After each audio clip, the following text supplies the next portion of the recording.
What if energy could be stored using one of the most reliable forces in the universe, gravity? And what if artificial intelligence could autonomously recover overlooked mass and transform it into stored energy? That question became NaviLift. NaviLift is an autonomous recovery drone designed to turn discarded mass into dispatchable energy.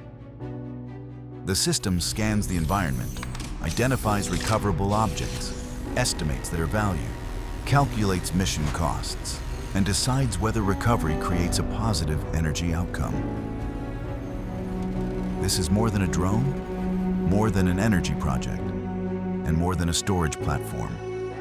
It is a new way of thinking about how energy can be collected, stored, and deployed. While others see waste, NaviLift sees stored energy. Join us. Support NaviLift. Help build the future of autonomous gravity storage. NaviLift. AI that turns waste into stored energy.